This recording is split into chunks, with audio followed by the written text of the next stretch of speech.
Hello, my champions, class 8. This is your lesson 12, The Trojan War. इस lesson में हम पढ़ेंगे द ट्रोजन वॉर की स्टोरी। और ये जो आपका ट्रोजन वॉर चैप्टर है, ये आपका टू बुक्स में सेम है। जैसे फर्स्ट आपका communicative in English literature reader and second आपका my little book of literature, और दोनों ही बुक्स आपकी क्लास 8 की हैं। So let's begin your story.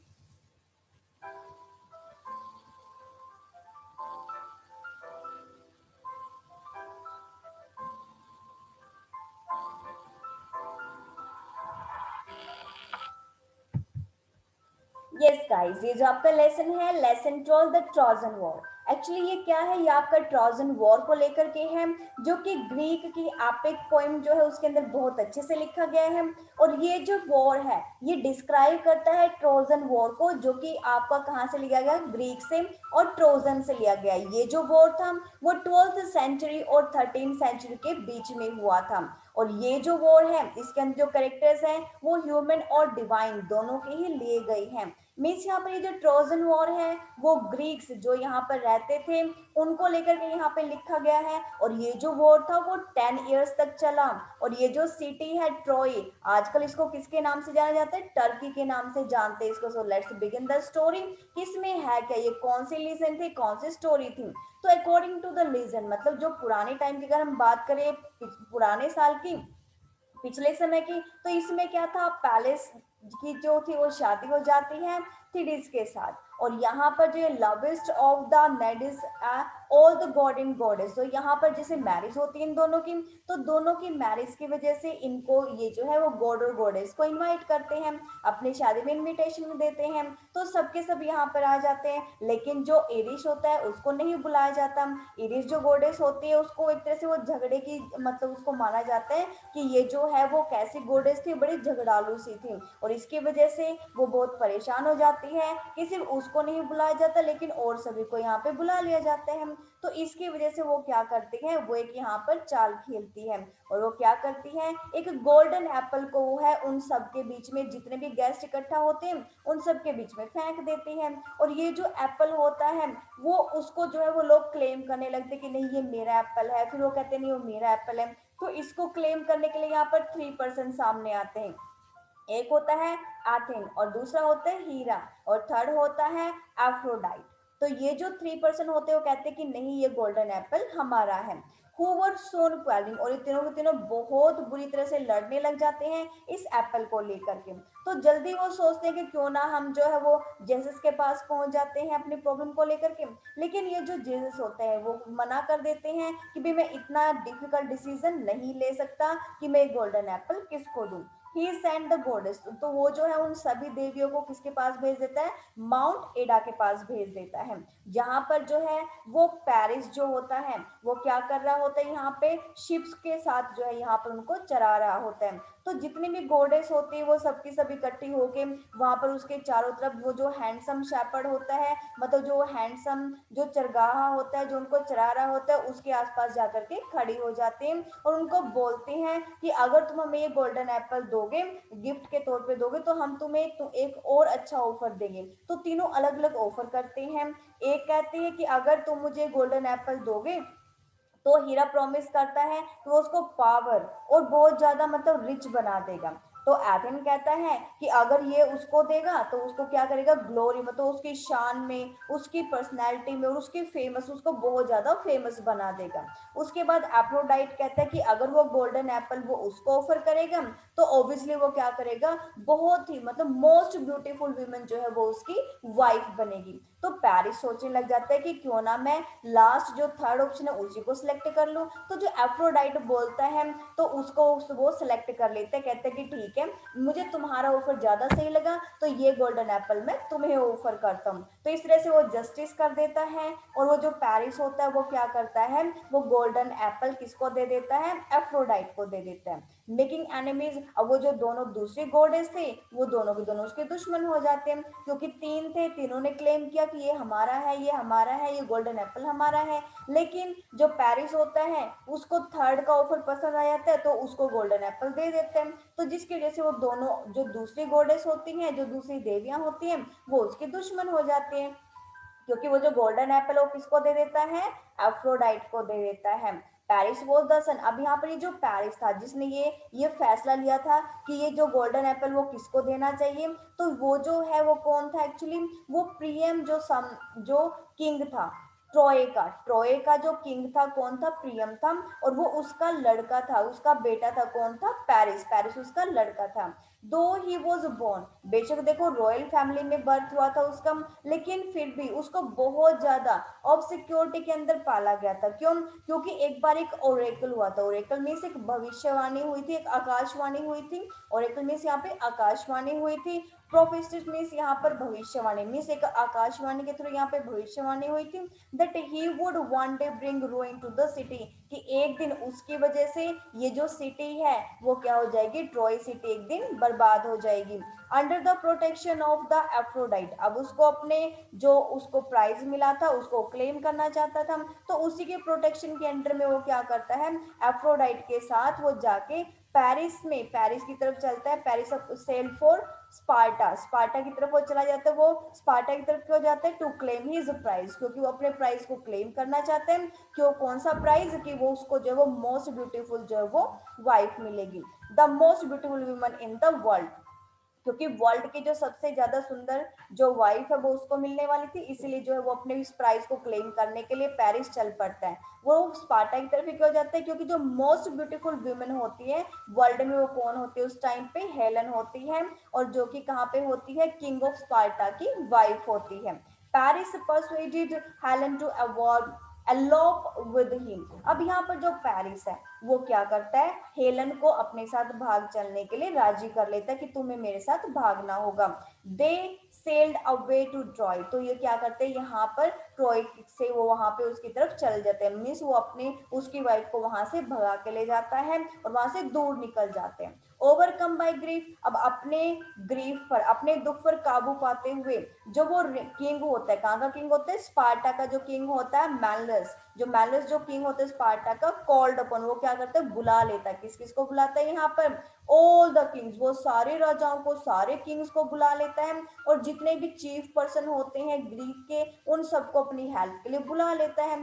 किस लिए बुलाता है, क्योंकि उसको अपनी वाइफ को वापस लेके आना होता है, जिसको पेरिस जो वो भगाकर ले गया था। अब यहाँ पर एक आर्मी जो है वो यहाँ पर असेंबल की जाती है। आर्मी में बहुत अच्छे अच्छे, बहुत बहादुर, बहुत ब्रेव ब्रेव पर्सन को यहाँ पर वो बागडोर देता है कि तुम सबको यहाँ पर आकर के मेरी हेल्प करनी है। लेकिन उन सब में भी सबसे ज्यादा बहादुर कौन होता है, एल्चिल होता है यहाँ पर। किंग प्रियम ऑफ ट्रॉय, जो किंग होता है प्रियम ट्रॉय का, वो बहुत ही बूढ़ा हो चुका होता है, बहुत कमजोर भी हो जाता है, लेकिन उसका जो सन है हेक्टर वो बहुत ब्रेव भी होता है और नोबल, मतलब बहुत अच्छा और यंग मैन भी होता है। और हेक्टर जो है वो महसूस करता है, प्रेजेंटिमेंट मीन्स यहाँ पर एक डर होता है उसके अंदर, किस चीज का, danger when he is brother, जब उसका जो ब्रदर पेरिस उसकी हेलन को भगा करके ट्रॉय में ले आता है, वो ट्रॉय सिटी के अंदर ले आता है, तो उसको डर भी होता है कि कहीं ना कहीं ये उनकी बर्बादी का कारण भी बन सकती है। So he knew that he must fight, अब उसको पता था कि उसका फादर तो देखो क्या हो चुका है, बूढ़ा हो चुका है, उसका ब्रदर उसको उसकी वाइफ को भगा के लेके आया होता है, कहाँ की वाइफ, किसको, यहाँ पर जो स्पार्टा की किंग की वाइफ होती है उसको भगा कर ले आता है, तो बचा कौन यहाँ पर, उसका ब्रदर हेक्टर। तो हैरिस का जो ब्रदर होता है हेक्टर, वो क्या करता है, वो सोचता है कि अब तो उसी को उनके लिए लड़ना पड़ेगा। He knew that he must fight for his family, उसको उसकी फैमिली के लिए लड़ना पड़ेगा, और जैसे भी सरकमस्टांस होते हैं उनको देख के उसको लगता है कि बहुत ब्रेवली उसको यहाँ पर जीत हासिल करनी ही पड़ेगी। जो अदर प्रिंसिपल, जो और मेन भी वॉरियर्स होते हैं, जो और दूसरे बहुत चीफ योद्धा होते हैं, वो कौन कौन से थे ट्रोजन में, वो कौन से थे, एनिस थे, और डेफोस थे, और ग्लेथस था, और सर्पेडम था। तो ये सारे के सारे बहुत ही पॉपुलर, बहुत ही फेमस, बहुत ही बहादुर लोग थे, जो कि यहाँ पर सेना को, वो सेना के चीफ थे। आफ्टर 2 years, अब 2 साल हो चुके थे उनको लड़ाई करते करते, वॉर में चलते चलते, तो उनकी जो प्रेपरेशन थी, जो ग्रीक फ्लीट था, army assemble and set of for Troy, वो क्या थे, वो क्या कर लेते हैं, ट्रॉय की तरफ वो निकल लेते, जो ग्रीक के थे वो क्या करते हैं, यहाँ पर ग्रीक के जो लोग होते हैं ट्रॉय की तरफ निकल लेते हैं कि हमें वहां पर उनको हराना ही हराना है। अब 9 years हो चुके होते हैं, जो ग्रीक आर्मी है ट्रॉय की तरफ वो बढ़ती रहती है। जो टू आर्मीज होती है आपस में लड़ती रहती, क्योंकि ये जो है वो वॉर वो 10 ईयर्स तक चलता है। तो कोई भी साइड जो वो जीत नहीं पा रही थी, ना तो ट्रॉय जीत पा रहे थे, ना ही ग्रीक जीत पा रहे थे। तो दोनों के बीच में बहुत ही जबरदस्ती यहाँ पर फाइट चल रही थी। और जो एक्टिल था यहाँ पर, soon showed himself to be the bravest and the most daring, यहाँ पर जो एक्चुअल्स था यहाँ पर बहुत ज्यादा फेमस और ब्रेवेस्ट पर्सन निकला, जो कि बहुत ज्यादा डेयरिंग भी था और जो ग्रीक वॉरियर्स के ऊपर भारी भी पड़ रहा था। हावेवर ही क्वाइल्ड विद, जबकि उसने देखो बहुत बार यहाँ पर क्या किया था, क्वाल भी किया था उसने, बहुत झगड़े भी किए थे यहाँ पर अपने कमांडर के साथ, लेकिन फिर भी जो है वो क्या करता है, and refuse to go on the fighting. तो वो जो रिफ्यूज कर देता, मना कर देता कि मैं फाइटिंग पे नहीं जाऊंगा। आफ्टर दिस, इसके बाद जो है वॉर जो है बुरी तरह से जो वो हारने वाले होते हैं। तो फॉर द ग्रीक्स, ग्रीक्स के लिए, तो एकदम से क्या होता है, यहाँ पर कौन होता है, पैट्रोक्लस। पैट्रोक्लस होता है who was the Achilles best friend, वो उसका बेस्ट फ्रेंड होता है। और वो क्या करता है कि एचलीज का जो आर्मर होता है, आर्मर क्या होता है, जो सेना में लड़ते टाइम जो आगे चेस्ट के ऊपर डाल लेते हैं, जो कवच होता है, उस कवच को डाल लेता है। किसका कवच डाल लेता है, एचलीज का जो है वो कवच डाल लेता है। वो किस लिए डालता है, क्योंकि वो उम्मीद रखता है कि उसके कवच को डालने के बाद वो ट्रोजन्स को धोखा दे पाएगा, कि वो सोचेंगे कि कौन लड़ रहा है, यहाँ पर एचलीज ही लड़ रहा है। ठीक है, वॉज वंस मोर, की दोबारा से वो फाइट करने के लिए उनके बीच में आ चुके हैं। लेकिन जो हेक्टर था, thus the Hector was deceived, और इसलिए जो हेक्टर था उसको धोखा हो जाता है। ही फॉट विद, सोचता है कि उसको धोखा हो जाएगा, और वो क्या है कि वो किसके साथ लड़ रहा था, उसने सोचा कि वो पैट्रोक्लस जो है उसको वो मार देगा। तो यहाँ पर जो हेक्टर्स था वो डिसीड, उसको धोखा हो गया। He fought with Patroclus and killed him, वो जो पेट्रोक्लस के साथ जो लड़ता है एंड किल्ड हिम, और उसको मार देता है। When Achilles learned of his friend's death, जब उसको पता चलता है एचलीज को कि उसके उसका जो फ्रेंड है वो मर चुका है, who he war to take revenge, तो वो क्या है कि उसकी रिवेंज लेने के लिए चल पड़ता है, उसे बदला लेने के लिए चल पड़ता है। वो दोबारा से ज्वाइन कर लेता है ग्रीक आर्मी को, और वो बहुत जल्दी वो क्या करता है, लड़ना शुरू कर देता है। वो इतना फियर्सली, इतना डरावना, इतने भयानक तरीके से वो लड़ता है, that the trojans withdrew into the city and leaving Hector who refused to retreat alone on the battlefield। तो वो इतने घबरा जाते हैं, इतने डर जाते हैं कि वो मतलब सिटी छोड़ने के लिए, मतलब वो क्या हो जाते हैं, मजबूर हो जाते हैं। तो यहाँ पर जो हेक्टर होता है वो क्या देखता है कि रियल में जो है वो एचलीज अभी उसके सामने था। तो यहाँ पर जो हेक्टर वो बहुत ज्यादा डर जाते हैं और अपनी सिटी की तरफ जो गेट की तरफ भाग लेता है। एचलीज रन फास्टर, और एचलीज उसके पीछे पीछे भागने लग जाता है, and cut off his retreat, और वो मतलब उसको बिल्कुल उसको मारने के लिए दौड़ पड़ते हैं। 3 times they circled the walls until Hector saw the escape was impossible and turned to fight। जब तक उसको नहीं लगता कि हाँ भी उसको लड़ने के लिए बहुत मुश्किल हो रही है, तब तक वो भागता रहता है और अपने आप को बचाने की पूरी कोशिश करता है। जो एचलीज होता है वो हेक्टर को फाइनली मार देता है with a thrust of his speed, मतलब अपने भाले से वो उसको जोर से फेंक के मार देता है। तो मीन्स यहाँ पर जो फाइनली है एचली से जो है वो क्या करता है, हेक्टर को मार देता है विद हेक्टर्स डेथ। और जैसे ही हेक्टर की डेथ होती है, हेक्टर की डेथ होते ही जो ट्रोजन्स होते हैं सफर्ड अ सीरियस सेटबैक। अब उनके सामने कोई और ब्रेव पर्सन बचता ही नहीं है जो उनको क्या कर सके, यहाँ पर उनको जीत हासिल करवा सके। तो अब यहाँ पर क्या होता है, जो पेरिस है, यहाँ पर क्या होता है, जो पेरिस है वो sent to the fight with Achilles. अब वो क्या है कि अब किसकी बारी है, देखो जो हेक्टर के फादर थे वो तो वीक थे, वो तो फाइट कर ही नहीं सकते थे। पेरिस जो है वो यहाँ पर स्पार्टा के किंग की वाइफ को भगा के ले आता है। अब बचा पेरिस, क्योंकि हेक्टर की डेथ होगी तो पेरिस बचता है इनकी फैमिली में। अब उसको लगता है भी अब तो पेरिस को, उसको तो जाना पड़ेगा और उसको एचलिस के साथ फाइट करनी ही पड़ेगी। सो यहाँ पर बिफोर एचलिस वॉज बोर्न, और जब एचलिस का बर्थ हुआ था उसके बर्थ से पहले ही एक जो है यहाँ पर एक जैसे भविष्यवाणी हुई थी, तो उस भविष्यवाणी की वजह से उसकी मदर ने क्या किया था, उसको भविष्यवाणी हुई थी कि बहुत यंग एज में ही वो एक्सपायर हो जाएगा। आफ्टर हिज बर्थ, उसके बर्थ के बाद से बहुत ज्यादा प्रिपरेशंस किए जा रहे थे उसके लिए, और उसके उसको जो है एक जो स्टिक्स जो थी, यहाँ पर स्टिक्स जो रिवर है उसमें उसको बात कराया गया, उसको नहलाया गया, क्योंकि ऐसा माना जाता था कि जो मैजिकल वाटर है इस रिवर का, वो उसके वाउंड्स को प्रोटेक्ट कर सकता था, उसके डिसीजेस को उसको हरा सकता था। मीन्स कहने का कि जैसे ही इस सेंटेक्स की जो रिवर है उसमें स्टिक्स की रिवर में जैसे वो बात करेगा तो उसको मैजिकल वाटर से क्या हो जाएगा, उसको उसको कोई भी घाव नहीं हो पाएगा और वो कभी भी बीमार नहीं होगा। लेकिन होता क्या है, ये जो मैजिकल वाटर होता है वो उसकी पूरी बॉडी को तो टच कर जाता है, लेकिन उसकी जो हील्स होती है, जो उसकी एडी होती है, उस पे उसका पानी नहीं चल पाता है, उसका पानी उस पर उस तक नहीं पहुंच पाता, जिसकी वजह से, क्योंकि उसने उसकी उसका जो फादर होता है, थिटिस जो उसका फादर था, उसने उसको एडी से पकड़ रखा था और उसको बाकी उसको पानी में उसने डाल के उसको पूरे वाटर में भिगो दिया था। तो कहने का मीन्स कि उसकी पूरी बॉडी तो मैजिकल वाटर की वजह से वाउंड से बच गई, लेकिन जिस जिस एडी से उसके फादर ने उसको पकड़ रखा था वो एडी वो पानी को टच नहीं कर पाई, जिसकी वजह से उसको जो एडी पे था वो अब भी वाउंड वहां पे हो सकता था, वहां पर उस पर तीर लगने की वजह से उसको क्या हो सकता था, वो मर सकता था। सो इसलिए जो पेरिस था, Paris shot a poison arrow at Achilles, इसलिए जो पेरिस था उसने क्या किया, एक जहरीला जो एरो था उसने क्या किया, एचलिस के हिल के ऊपर मारा। और जो गॉड था उसने उसको गाइड किया कि तुम एचलिस के हिल के ऊपर मारो, हिल के ऊपर वॉर करो, जिससे क्या होगा कि वो यहाँ पर लगने की वजह से, एडी पर लगने की वजह से वो पॉइजन उसकी पूरी बॉडी में फैल जाएगा। और ऐसा ही हुआ कि एचलिस जो होता है वो क्या होता है, डाइड हो जाता है, मर जाता है, क्योंकि उसकी एडी में जो वो एरो जा करके लग जाता है। अब जो ग्रीक होते हैं वो क्या होते हैं, बहुत ज्यादा दुखी हो जाते हैं कि अब हम क्या करें, तो सीधा ट्रॉय के ऊपर चढ़ाई करना शुरू कर देते हैं।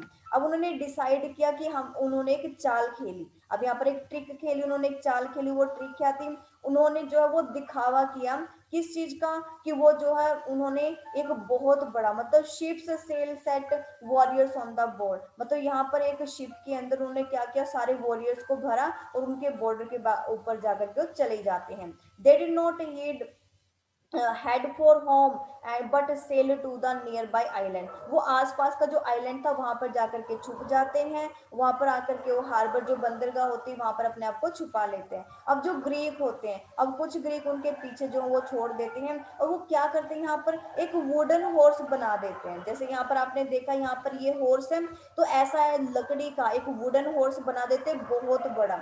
और वो क्या करते हैं, armed man left in the camp, अब वो क्या करते हैं, कैंप के अंदर कुछ लोगों को कैंप के अंदर छोड़ देते हैं।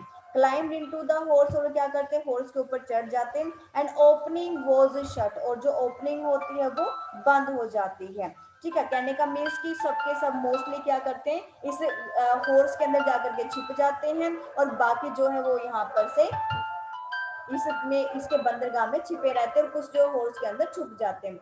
When the Trojans saw that Greek camp had disbanded, जब वो देखते कि ट्रोजन्स का क्या था, उन्होंने अपने कैंप को बंद कर दिए, तो वहां से चले जाते हैं। And threw open the gate, तो वो क्या करते हैं, जो ओपन गेट होते हैं उनको बंद कर लेते हैं। rushed out to look at the abandoned camp, they found the huge wooden, अब उनको क्या लगता है, उन्होंने देखा कि बहुत बड़ा वुडन का हॉर्स यहाँ पे था। And wondered that it could be, और वो काफी हैरान हो जाते हैं कि ये हॉर्स यहाँ पे क्यों है। तो कोई उसको सजेस्ट करता है कि ये जो है वो carried back to the city, इसको वापस जो सिटी के अंदर लेके आया जाना चाहिए। पुट एन एग्जीबिशन, इसको एग्जीबिशन, इसको प्रदर्शनी में दिखाना चाहिए, ये हमारे लिए एक ट्रॉफी की तरह है कि हमने वॉर को जीत लिया। लेकिन जो लैकोन होता है, जो प्रीस्ट ऑफ पॉइजन का होता है, वो ट्राइड टू वॉर्न, वो उनको वॉर्न करता है, वो उनको चेतावनी देता है कि नहीं, ट्रोजन्स को वो चेतावनी देता कि नहीं, तुम कहीं ना कहीं पागल हो रहे हो, आर यू मैड, क्या तुम पागल हो कि तुम इस हॉर्स को अपनी कंट्री के अंदर, अपनी सिटी के अंदर लेके आओगे। Have you not seen enough of Greek trickery, क्या तुमने नहीं सुना कि जो ग्रीक लोग हो कितने चालाक होते हैं, कितनी चालाकी से वो काम लेते हैं, और वो कुछ ना कुछ तुम्हारे अगेंस्ट कुछ ना कुछ चाल चल रहे होंगे। कहते कि मुझे तो ग्रीक्स पर बिल्कुल भी भरोसा नहीं है, मुझे शक है उन लोगों पे कि वो कुछ भी कर सकते हैं, और वो इस तरह का गिफ्ट वो ऐसे ही ऑफर नहीं कर रहे, कुछ ना कुछ गड़बड़ जरूर है। तो लेकोन ऐसे बोलता जा रहा था, लेकिन कुछ जो ट्रोजन्स होते हैं वो जो है ड्रैगिंग अ कैप्टिव कैप्टिव बिटवीन दैम। लेकिन कुछ सोचते कि नहीं, हमें इसको ड्रैग कर लेना चाहिए, इसको खींच के अपनी सिटी में ले आना चाहिए। It was a young Greek boy. अब ये जो है कोई ग्रीक यंग बॉय था, वो ट्रोजन्स के साथ प्रॉमिस करता है that his life if he answered their question truthfully. कहते कि तुम्हें जो है हमें ट्रूथफुली सारे क्वेश्चन का आंसर देना चाहिए। तो यहाँ पर वो कहते हैं कि ठीक है, मैं तुम्हें बताता हूँ। माई नेम इज सिनोन, मेरा नेम सिनोन है, और मैं यंग ग्रीक हूँ, मैं मतलब ग्रीक का ही रहने वाला हूँ। मेरे जो कंट्री मैन है उन्होंने क्या कहा है, उन्होंने बोला है I committed of trifling offence, the wooden horse is the peace offering. क्योंकि जो हॉर्स होते हैं वो शांति का प्रतीक होता है, तो उसने ये कहा कि जो हॉर्स है ये हम शांति का प्रतीक बना रहे हैं। एथेन ने हमें ऐसा बोला है। जो गॉड्स हैं उन्होंने हमें कहा कि अगर हम Trojans to possession of it, कहते हैं कि हम अगर हमें ट्रोजन्स को हमने उनके पोजेशंस को लेना, उनके सिंपथी को लेना है, then we would lose the war, तो हम कहीं ना कहीं वॉर को हार जाएंगे। तो इसलिए हमने सोचा कि हम इस हॉर्स को इतना बड़ा बना दे, इतना बड़ा बना दे कि वो अपनी सिटी में उसको लेके ही ना आ सके। ऑन हियरिंग दिस, जब उन्होंने ऐसा सुना तो Trojans eagerly began to drag, तो जो ट्रोजन्स थे वो बहुत ही ईगर हो गए, बहुत एक्साइटेडली हो गए। एक्साइट होने की वजह से उन्होंने क्या सोचा कि चलो हम इस बड़े से हॉर्स को अपनी ट्रॉय सिटी के अंदर जो इसको खींच लेते हैं। और उन्होंने इसको जो वो मेन स्क्वायर के ऊपर जो होता है ना कि सिटी के अंदर मेन स्क्वायर बना होता है, मेन प्लेटफॉर्म बना होता है, तो उसके ऊपर उन्होंने कहा कि हम इसको रख देंगे, जो कि हमारी जीत का निशान होगा। They spent the rest of the day celebrating, और पूरा दिन वो जो है वो सेलिब्रेट करते रहे कि वो युद्ध को जीत गए हैं। और फाइनली उन्होंने खाना खाया, फीस्ट किया, मतलब खाना यहाँ पे खाया, और लास्टली जो है एग्जॉस्टेड में बहुत ज्यादा टायर्ड हो गए, बहुत ज्यादा थक गए इस सेलिब्रेशन के बाद। और इस थकावट के बाद जो है वो फेस्टिवल के बाद वो क्या करते हैं, जाकर के अपने घरों में सो जाते हैं। जैसे वो अपने बिस्तर में सोते हैं तो एकदम से जो सिटी थी वो एकदम से, when the city was quite, जो बिल्कुल सिटी पूरी शांत हो जाती है, ट्रॉय सिटी जो पूरी तरह से शांत हो जाती है, द आर्म्ड मैन, तभी एकदम से आर्मी के जो आदमी होते हैं ग्रीक के, जो छुपे हुए होते हैं किसमें, हॉर्स के अंदर छिपे हुए होते हैं, वो एकदम से बाहर निकल आते हैं। और उनको बाहर कौन निकालता है, सिनोन निकालता है, जो कि वो धोखेबाज लोग होते हैं। दे ओपन द गेट, और वो क्या करते हैं, ट्रॉय का पूरा गेट खोल देते हैं, जो उनका मेन गेट होता है उसको खोल देते हैं। और जो उनके साथी जो छुपे हुए थे बंदरगाह पे, वो भी सारे अंदर आ जाते हैं। और वो क्या करते हैं, सबके सब यहाँ पर आकर के उस अंधेरे का फायदा उठा करके सब अंदर घुस जाते हैं। अब जो ग्रीक होते हैं वो क्या करते हैं, पूरी सिटी में आग लगा देते हैं। और जो ट्रोजन्स होते हैं वो सारे के सारे अपने बिस्तर में सोए हुए ही यहाँ पर जल जाते हैं, और आग लगने की वजह से वो यहाँ पर मर जाते हैं। तो यहाँ पर जो मैलिस होता है वो क्या करता है, पैलेस के अंदर, महल के अंदर जाता है, और अपनी वाइफ हेलन को यहाँ पर वापिस लेके आता है अपनी जो अपना जो उनकी कंट्री होती है स्पार्टा के अंदर। और जो ट्रॉय होता है हैड फॉलन, वो जो ट्रॉय होता है वो गिर जाते हैं, मतलब पूरी की पूरी सिटी जल के राख हो जाती है। And the city was completely destroyed, और ये जो सिटी है वो पूरी तरह से नष्ट हो जाती है। जैसा कि बोला गया था कि पेरिस की वजह से इनकी सिटी एकदम जो है वो नष्ट हो जाएगी, तो इसी वजह से वो लास्ट में फाइनली उन्होंने जो कहा वो सारा सच हो जाता है। तो ये थी आपकी स्टोरी। इसी के साथ आपके क्वेश्चन आंसर्स भी आपकी जो चैनल उस पे अपलोड है, और ये जो क्वेश्चन आंसर्स हैं वो दोनों ही बुक्स के जो है वो सेम है, सिर्फ कुछ क्वेश्चन आंसर्स ही डिफरेंट है। तो my little book of literature और जो कम्युनिकेटिव इंग्लिश है, दोनों के क्वेश्चन आंसर्स आपके वीडियो में दिए गए हैं। You can go and watch the playlist. Thank you so much for watching the video.